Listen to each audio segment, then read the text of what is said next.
Thank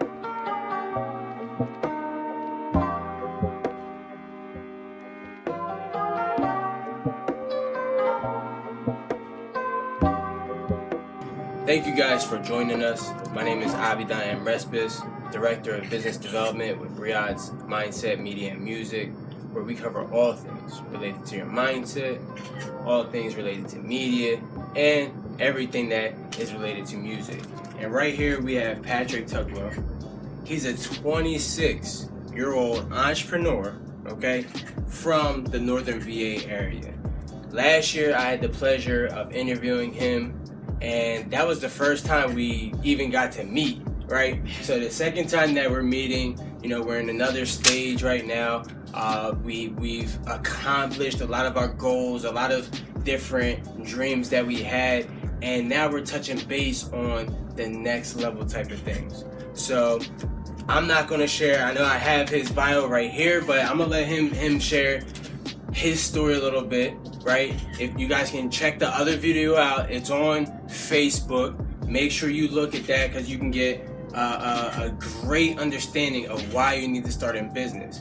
And you know, right now, Mr. Patrick Tugwell is going to go into, you know, his entrepreneurial journey and what is to come. Thank you for joining us. Yeah, man. Thanks for having me. I appreciate it. You know, it's really neat. It's funny because I actually have a little bit of a beard going on this time. Yeah, the last time we were outside in Maryland, it was freezing. I remember it was windy, and you know, we were just on a camera phone, and that was all we had. And you know, now we're in a full setup in the studio. So I appreciate you having me and putting all this together. Definitely. But yeah, kind of a little behind my background. So grew up in Northern Virginia. You know, no real business background coming out of college. I did have a finance degree.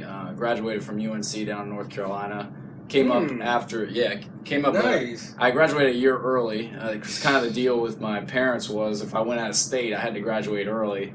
How was that? Sorry, because I don't think we covered this the first time. Yeah, How was that pressure? Yeah, no, I mean, it was good. It kind of motivated me to take a heavier course load. I was also working in college, and I was also in a fraternity, so I had a lot. That was a lot. That was a lot going on. Yeah, it was a good time though. I learned a lot. And now, what type of student were you in high school? Because you know, a lot of, I'm noticing my entrepreneurial journey, it comes from my childhood. A lot of things that I did, you know, as a kid. So like in school, were you like, you know, a leader? Were you on like, you know, the board or something like that? Like, yeah, it's funny because I really didn't feel like I had that. I never really had. I didn't have any brothers or sisters growing up, so it was just kind of like I just saw other people doing it after college, and I wanted a certain specific type of lifestyle, and I always knew that in order to get that, I had to follow people who were doing it already. Right. That was really key, and you know, a lot of people try to reinvent the wheel, but I feel like, you know, why reinvent the wheel if somebody's already doing it the right way? You can learn a lot from just watching them. Right. Yeah. Now, what was your first experience or interaction with wealth?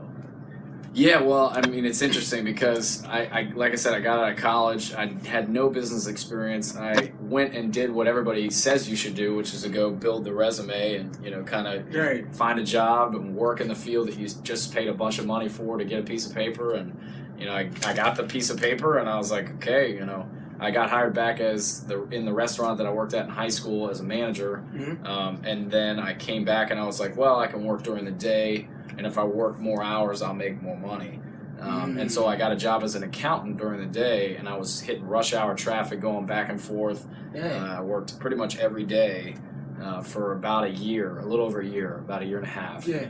And it was a good time for me. I made a good amount of income, but I had no time.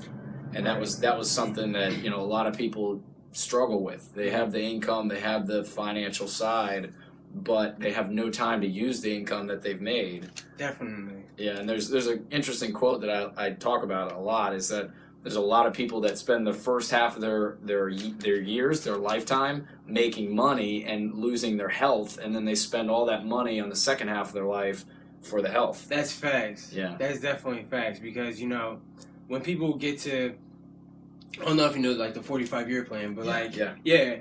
So when you get to that retirement age, you know, now it's not 65. Now it's more like, you know, 70, 73. You're not retiring anymore, right. But, you know, it doesn't exist anymore, yeah. Facts. So, like, getting to the 65, you know, you're you have all this time, but you're like, oh, I'm old now. You know, what can I really do?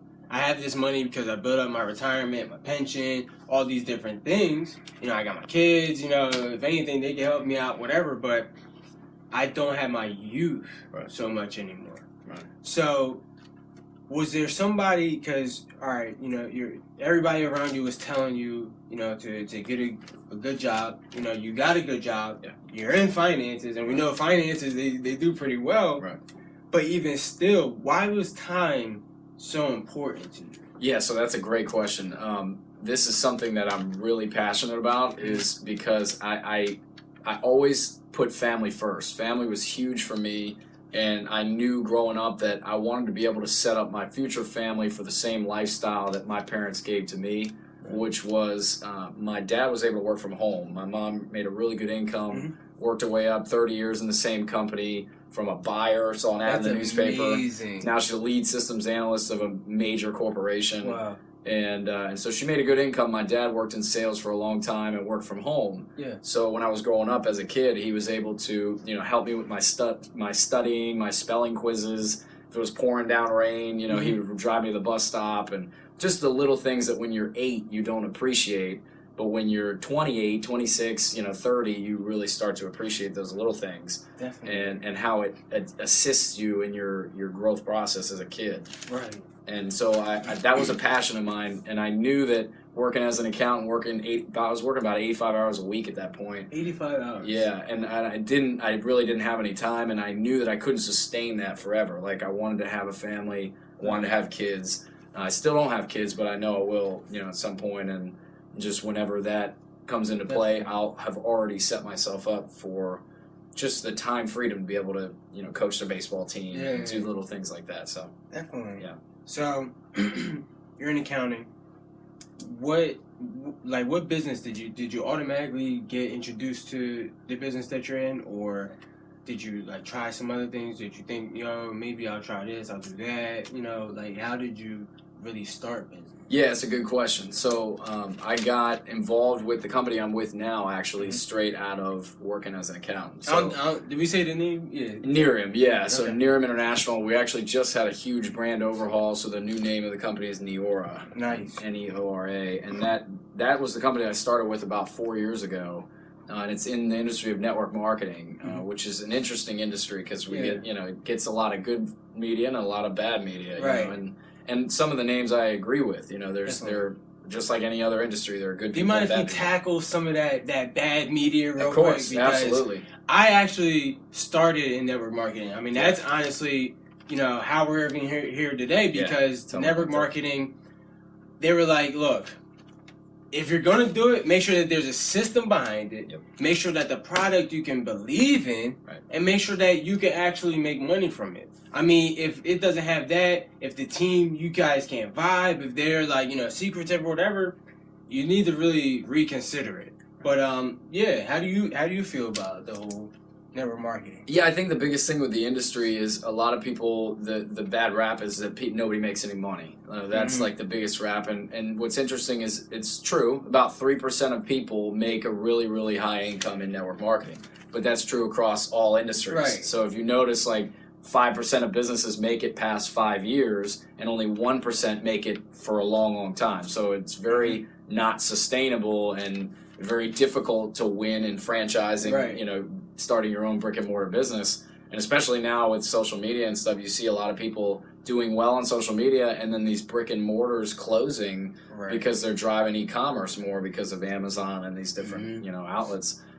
So it's interesting how things are starting to change now. When I got started about 4 years ago, I feel like there's been a big shift in the way that people's thinking process is for business. Right. Like, I think even just 4 or 5 years ago, people were still kind of in that mindset of like, I don't know if it's going to sustain long term with Amazon, and you know, now it's basically $1 trillion company. And so I think people have finally understood that word of mouth advertising is the way that things are going. You know, Netflix now, you know, that didn't exist back then, and you know, now you skip commercials and you binge watch, and you know, there's no waiting anymore. So it's like people want it now, and they want to be able to have that ease and access and trust the people that they're buying from. And so if it's your friends, family, and neighbors that are sharing the product or service with you, you're automatically going to be more trusting versus a commercial, a billboard, or something else, Right, so, because it's like your first time like trying it, like, oh, I don't know, right, and you're going off of like whoever this guy is on the TV's feedback, you know, right, like, and then you actually get it, and then half the time it's not even what you order. Well, and that's the key with the product, right? So the product has to stand on its own, whether there was a business attached to it or not. And I think that is a bad rap that the industry gets a lot, is that people are out there selling business centers versus actually selling a product. And, there's legalities behind the percentages of what a company needs to sell in product versus what distributors are buying. But I think at the end of the day, again, there are good companies and bad companies in every industry. Definitely. And you just need to align yourself with the right ones. Right. So and going to like that 3%, like that's not too off from, the 1% that actually make money in the world, right, and like the 5% that are actually, wealthy, quote unquote. Right. So for people to actually complain that, only 3% of the people, that's not really too good. Going upstairs. Yeah, it's true. Yeah, absolutely. I think that's right. There we go. Yeah, so I think, when it comes down to the industry, you're looking for a couple of things. You're looking for, like I said, a product that's sustainable, something that people are buying frequently, not just a one-time purchase. So typically a consumable product or service is important because you'll have that residual income coming in. Right. You want the product obviously needs to work. That's crucial. There needs to be a system in place so that you can train the distributors that you're getting started, which is tough because a lot of people, they have a system, but it's not a sustainable or duplicatable system. And so people think it's too complicated, and if you sit down and you sit over for an hour over coffee and you explain to them the whole business, they're like, that's great, but I don't have the time to learn all that information, nor do I want to do that to my friends, family, and neighbors. Thanks. So it's really important for those things, and then obviously a business that is going to be around. Like the leadership has to be in place so that and trust the leaders, that it's not just like a 6-month run and then that's it, then you have to hop to the next thing. So why New York? Like, what did it for you? Yeah, so there's several pieces. Jeff Olson is our founder and CEO. He's our figurehead of the company. He's been in the industry for, I think, like 40-something years. He was a top distributor in another company several years ago. He's owned several companies in the industry, and I feel like this was what he called his last run, which was out of all of his experience in business, he was a top exec in Texas Instruments. Then he owned a solar company, so a traditional business. Then he went into network marketing. So he kind of has a big, broad field of experience, and he wrote a book called The Slight Edge, which I highly recommend to everybody that's watching. Yeah, I know we talked about that. That's an amazing book, right? Yeah, and it's been used by Fortune 100 companies as far as their training platforms and things. And so he used all that knowledge and really poured all of that into the original company, Nerium, about 7.5 years ago. And we launched one company and did $100 million in sales just in the U.S., just with that one product. So I knew this was about year 3 when I saw the company. At that point, we had already done almost $500,000 in sales in just 3 years in just 3 countries. Wow. So, that I knew that it was sustainable. I knew it was a train that was going, whether I was on it or not. And I wanted to be a part of it. And so I started a very part-time, spare time. I was still working 85 hours a week. And after about 1.5 years of just going out there, following the system that we had, I was able to replace my incomes, and I've been full-time in the industry for a little over 2.5 years. Yeah. That's wonderful. That's amazing success. And, we're just going to take a quick break and, grab some refreshments and, stay tuned. We're here with Patrick Tugwell. Appreciate you guys. Great success. Man, it's awesome. I met him on Facebook in one of the Facebook groups, and, a huge thing that's been going around is networking, but we're not even going to talk about that because that's a whole nother topic. And as you can see, networking is huge. You got to get around power players that are actually making moves, that are getting stuff done. Okay, enough talking about it. It's time to make the moves and stop you. So, I'm over here with DJ Conti, and, thanks for letting me come out here. Appreciate it, bro. And appreciate you having me. Definitely. So, let's start with your story, like story into, his purpose in life. So, thank you, Roman. I appreciate you coming on here. Absolutely, man. I appreciate you. Definitely. Getting me on your show. Yeah, awesome. Definitely.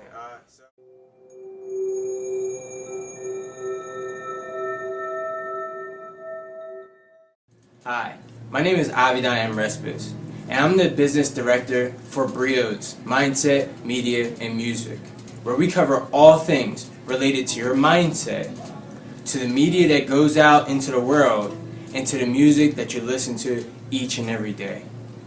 Now, some of the reasons why I chose mindset, media, and music are as such.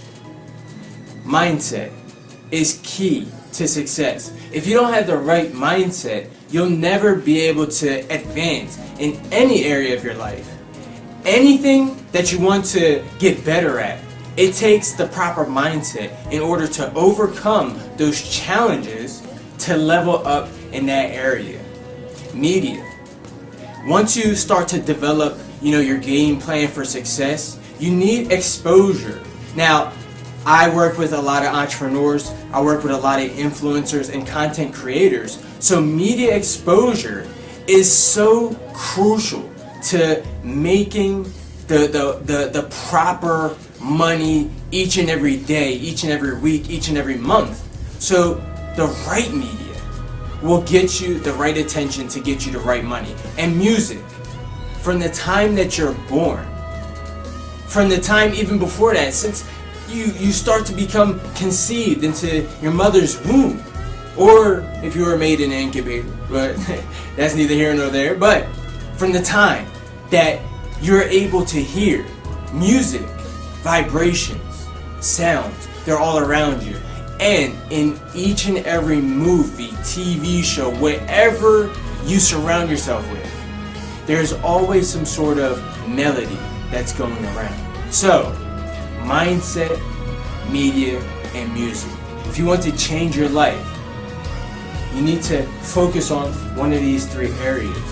Because no matter what, if you help people develop and change their mindsets for success, you're going to win. If you help people develop their content, if you help them get more exposure, you're going to win. And if you help people develop their music, or even if you have your own music, if you create content, if you have some sort of curriculum, get started today. Connect with me, and I'll help you develop the game plan, develop the strategies, and build on everything that you need in order to be the person that you want to become. And not just the person that you want to become, but the person that the world needs you to become. So register, click the link, whatever you need to do to get in contact with me, and I'll see you soon.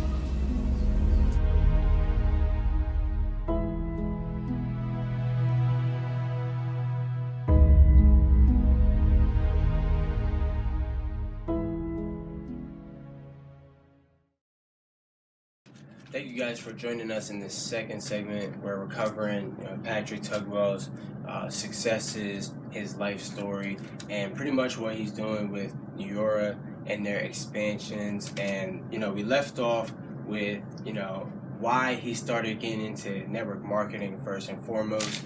How he was in finance. Yes, he was in finance. It's not like he was working at some supermarket or like not that anything's wrong with that.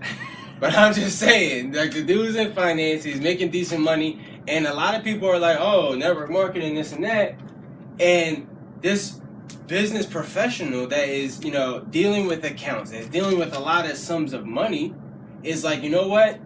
I see the opportunity in network marketing, even though 3% of the people are succeeding, I could be that 3%. He didn't say, that's something out there. He believed in his abilities, right? He graduated early from UNC. I mean, that's already that's an accomplishment. I mean, I'm a college dropout, you know, but everybody has their own pathways, and all of the different challenges that you overcome, they lead to something. So, you know, thank you, Patrick, again for, you know, returning for the second segment, and, you know, let's dive into, you know, we see here you lead worship, and I think you covered that a little bit, you know, before. So let's go into that, you know, because I know this is new. Yeah, it is. Music all of a sudden just started happening. Yeah. So what's up? Well, so it's neat because I actually have been singing in choirs and been involved in music since I was a little kid. Really? Yeah, and a lot of people didn't know that until I got to high school. I started in the guitar ensemble. We had an acoustic guitar ensemble, steel string, at my high school, at Herndon High School, and I was in the top ensemble as a freshman. And it's because I had been playing for several years. I started, I think, when I was 12, like 11, 12 years old. And so did you going have any training or anything? Yeah, I took private lessons and, you know, played for a while on my own, and was never in like a band or a group or anything. But then I got really into it in high school. I was playing baseball and also doing that, you know, after school and stuff. You really always have a full plate. Like, I feel like, yeah, and you know, it's interesting how, like, I feel like I can get a lot of things done, and I'm actually more motivated and driven when I'm busy. Like, it's when there's days, I feel like you get caught in this cycle sometimes where you're just doing the same one thing over and over. Facts. And I feel like that's when you burn out. Right. But I'm able to use, like, different aspects of my personality and different parts of my brain on the creative side versus the business side, and it's been neat. But like I said, I was in the top ensemble. I actually won the music award for the high school my senior year. And so I'm on a plaque in the music department, which is pretty neat. And so then after high school, of course, you know, I wanted to pursue that. That was what I actually wanted to do. And my parents were like, you know, you're not getting a job with that. Like, don't do a music major. Right. So, which I was actually fortunate for, because then I went into business and got that aspect as well. Right. But during college, I didn't play that much, you know, and it was kind of getting away from it. And then we can touch on this later, but I lived in Latin America for about 2 years. For the last about 6 months ago, I got back. So the 2 years prior to that, I was living down there. And I came back full circle. I was playing in my church worship band for the last 3 years. And one of my best friends since we were like 4 was leading worship at my hometown church. It's literally spitting distance from where I grew up. And he ended up stepping down to pursue his job and career. And so the church was looking for somebody. And because I was in the band, the congregation already knew me.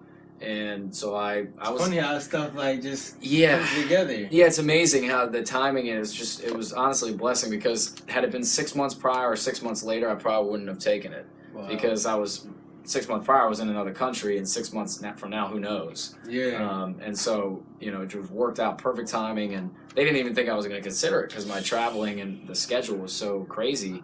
Right. They didn't think it was a possibility, but it actually keeps me sane now, because I have to be back on Sundays to play in the church. So I can't just be like, okay, it's Tuesday, Thursday I'm out, I'm just going to fly somewhere for a month. Like, I don't, it keeps me more sane, like, with my scheduling. But it's been a blessing, and it's been a cool avenue to be able to pursue God and also pursue music, you know, back again. So now, have you always had, you know, a relationship with God? Yeah, so I didn't grow up in the church, so, you know, we went to church usually like once or twice a year for like Christmas Eve and Easter, which is like the big two. But I always considered myself a Christian, but, you know, I always believe that you believe what you believe. I never impose my beliefs on anyone else, but I believe very strongly that, you know, that I'm a son of God, and that was always in my beliefs, but I never pursued it. Like, I never went to church on my own accord when I was a kid. It was just kind of like, okay, parents are going, I'm going. Right. And I made a conscious decision this time to be a part of the church, which is different from when you're like 3. Now, and you just, you know, you're being baptized, you don't even know why. You know, so it's a conscious decision. What made you make that decision? Because, you know, I'm sure you notice, like, nowadays, hold on, give me a second. Yeah. Nowadays, a lot of people have issues and trouble, you know, finding God and having faith, and, you know, is God talking to me and this and that. What brought you back? You know, like, did something happen, or was it just like some awakening that took place? Yeah, it's interesting. So they actually say that after the age of 25, most people only learn from traumatic crisis. Mm-hmm. So like some sort of crisis that happens in your life, that's when people learn and make big change. But actually for me, I didn't feel like I've never really had a big event. Mm. It was just me being invited, actually, for somebody actually reached out. And it's kind of the same concept we talk about in sales. Right. It's like the worst thing they can say is no, you know, but the answer is always no if you don't ask. Right. And so the friend of mine that was leading worship invited me to play in their band after he got that position about 3 years ago.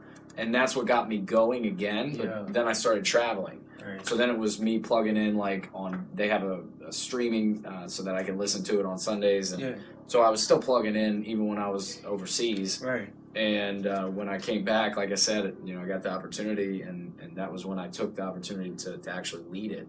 And That's so, amazing. so now I'm the contemporary worship leader at the church. So it's cool Great how it goes success. full circle. Yeah. Right. So, Latin America.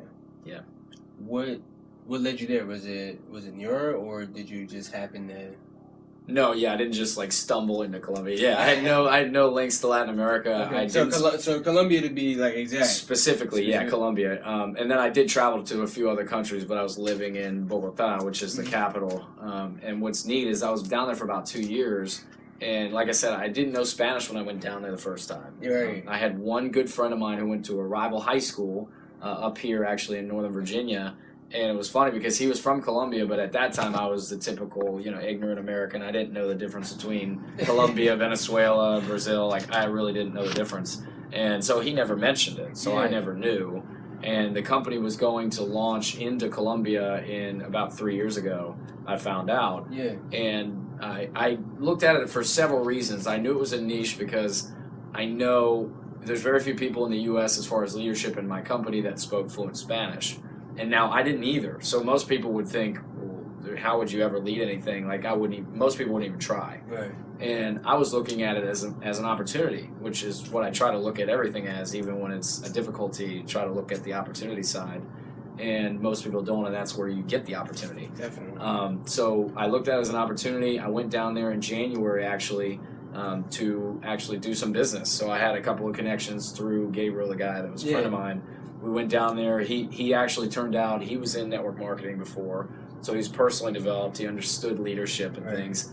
And so we had good conversations, just like you and I do. Definitely. And went down there. I stayed with his family for a couple of weeks, and we actually traveled to the coast for his uncle's 50th birthday, and got to meet basically like the Tony Bennett of Latin America, which was pretty neat. So it was all like perfect. It was this whole, this whirlwind of Mm-hmm. Latin culture just kind of hit me, and I loved it. I ate it up, and I was the one gringo, like the one outsider, and it was but it was neat for business because then people were like, why is this guy here? And so then they're automatically curious, and then I'm like, well, let me tell you, it's pretty simple convo, and so we did some really good business, and I went back several times in a 3-4 month period, and then I was like, I'm spending rent money in flights, so I should probably invest into this because I was making enough at the time to justify it. Right. And I made the decision in March of 2016 to learn the language because I knew that I couldn't have a full understanding of their culture nor have a good conversation one-on-one with a translator app. Like, it's not the same, and they don't understand you, and they'll never fully open up. Right, and they'll never take you serious like that. They'll be like, really? Like, especially for business. Like, you have to know the language to fully understand everything. And so I made the decision in March, and I was so dedicated about it. I would read every day. I had the Slight Edge, actually, in Spanish, and I would read every, fifth word I didn't know. And so I would stop. I had my phone on the translator app. I'd translate the word and write a couple words of describing it. It'd take me a day to get one page done. But that's dedication, though. Yeah, and it was reading it. It was obviously texting now is big, and so autocorrect helped. Listening to audios, listening to music in Spanish. It was a full montage, a full just kind of experience that I threw myself into, and then obviously being there and having conversations were key. And by October, I was doing full presentations in Spanish. Wow! So it was a pretty rapid pace, and I think one thing that I touch on with that is a lot of people think that I could never do that. Right. And it's really just a cop-out. It's kind of a justification for the fact that they haven't learned it, because I know a lot of people that want to know Spanish, Right. but they never learned it because they never really sat down and started. People love the quantum leap. It's the same thing in the gym. They make a decision in January to go to the gym again, and by February they're not going. And, by now, basically, they've given up on the resolution. And so it's the consistency when other people are not watching that provides the success you're looking for in any aspect of life. It doesn't matter what it is. It doesn't matter if it's business or life. Anything. The persistency and the consistency will produce the result you're looking for.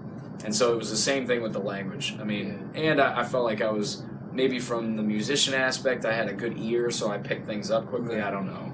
I think it was just a combination. Definitely. And so that was what got me to Latin America, and I was living there, going back and forth for about 2 years, and just came back up in August.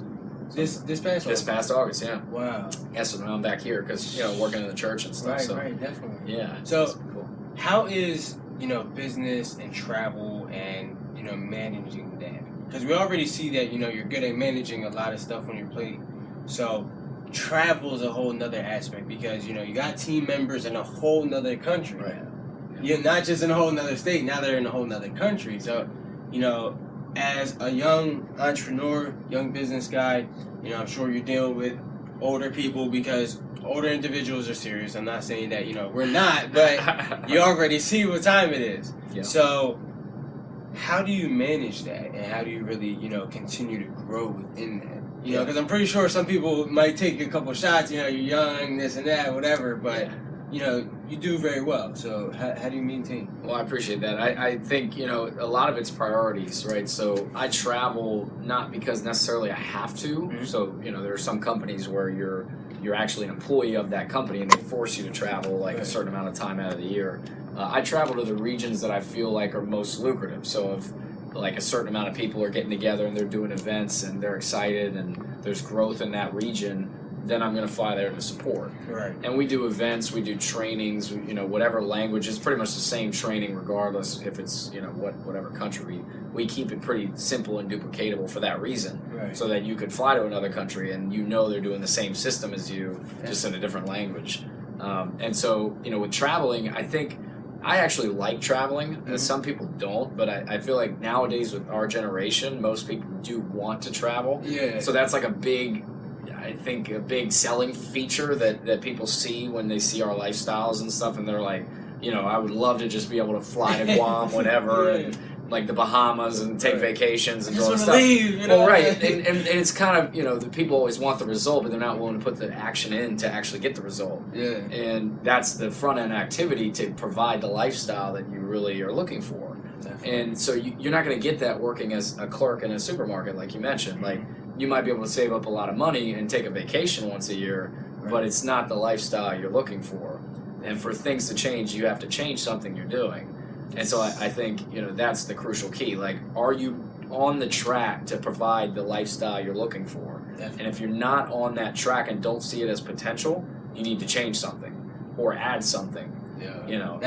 That's such facts, because like so many people, like, they're continuing to do the same thing. And I mean, not to be all cliche, but Einstein said it, you do the same thing, and if you're expecting different results, I mean, you're insane. It's a definition of insanity, yeah. It's insanity. So why? But I believe that really leads us into our final topic of opportunity, consistency, and quantum leaping. Because like I said, again, not to bring the age into it, but like, we gotta really motivate, inspire, and lead our generation, because people are looking for opportunities. I don't know if they're scared, I don't know if they're really looking, I don't know if they're paying attention, but they're acting like opportunities are out there for them to really succeed and get ahead. So all these things you've done them in a short amount of time.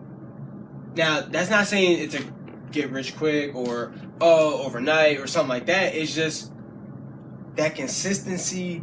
You noticed the opportunity, and what is it exactly, like, how do you get into that quantum leap? Because I want to hear, like... Yeah, so there's several topics there. So one is, when it comes to work, like they always say, do what you love and you'll never work a day in your life, right? Yeah. And I really do believe that, I think. But the problem is people ask the wrong question. So a lot of times people will say, well, just follow your passion. But they don't even know what that means. Like, they think passion, they think like something that like vamps you up at all times, which obviously there's never a person in the world that's like vamped all the time, that's just like excited all the time. Right. You can make a conscious decision to be in a good mood or be happy or that sort of thing, but there's ups and downs. We face challenges. No one's superhuman. Yeah. And so that comes into play. But I think people ask the wrong question, right? So people always say, like, what do you want to do? That's a big question when you're growing up. Especially people our age, they're like, if you haven't figured it out now, what do you want to do? That's the biggest question. But I think you're asking the wrong question. You shouldn't say, what do you want to do? It should be, what do you want? So if you know what you want and what you want your life to look like, then you can kind of work down the road 50, 60 years and work backwards. Right. So like if okay, I want a certain lifestyle, when I'm 70, how is my life going to look if I'm starting in an area where it's not that avenue, like it's not that path to get to that end result? Right. So if you know the end result, then automatically you'll know if you're going in the right direction. It's not like your compass could be going a totally different direction and then you're going to end up not in the right place. And they always say, like, imagine going to a shooting range without a target. Like, you'd just be shooting at the wall, right? And you'd end up with, anything would do. You just have holes all over the place, and that would be what you settle with. So I think it's funny, but it's true. It's like, so you need a target in order to hit what you're looking for. And you see it even in just relationships. We didn't really touch on that, but with marriage and things, I mean, I see a lot of friends. Right. Yeah, a lot of friends of mine, they're already married, and that's great for them, but you see the situation where 10 years down the road, they're on different paths, and all of a sudden their kids are 18, 20, they go off to college, and now it's just them two. They look back at each other and they're like, I don't even know why I love you anymore. Wow. And it's because they weren't working toward the end goal together. They were just raising their kids. And it was all living vicariously through the kids for about 18, 20 years. Right. And then all of a sudden, boom, they're 45 and they buy a Corvette. Like, and that solves nothing. Like, that's just now, how do you feel about relationships? Since we just jumped on this topic. Yeah, it's a big topic.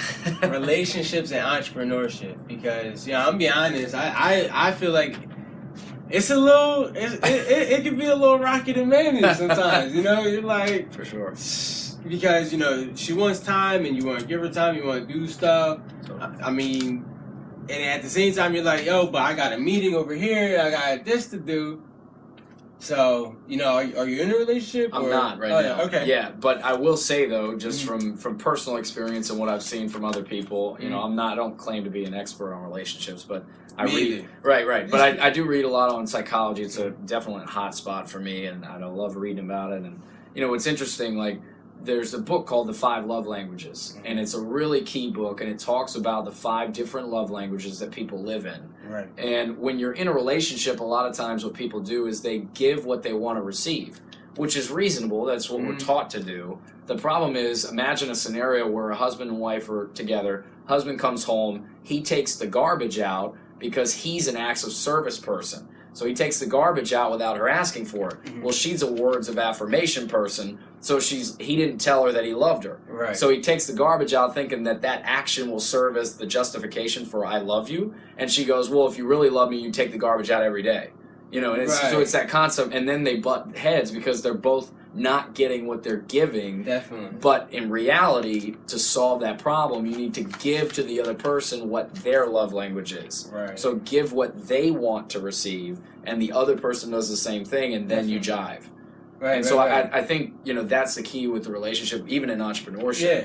Because we run into that. You're busy and the consistency and things, and one other piece of that is that a lot of times people say you should work, like both pieces of the relationship, the husband and wife or whatever, should be doing different things. Like you should be working in different areas so that you don't go crazy. I'm totally on the opposite end of that. I feel like it should like you guys should be able to be a team on like pretty much everything. I mean, like you don't got to be up each other's butts or on each other's backs, but it's like yo, like, even though you have your own thing over here, I got mine. We should be able to collab somewhere on something or on some things, or you come over here, help me with my stuff a little bit. I go over here, help you with yours, and that's how we grow. Yeah. Right. But a lot of people, they don't really understand business or relationships like that. Right. And just like going to the love languages. She's like, all right, well, I need words of affirmation. You don't ever tell me, I love you or anything. And he's like, but I'm taking the garbage out. Right, exactly. I'm showing you. And Exactly. she's like, no, but you don't tell me.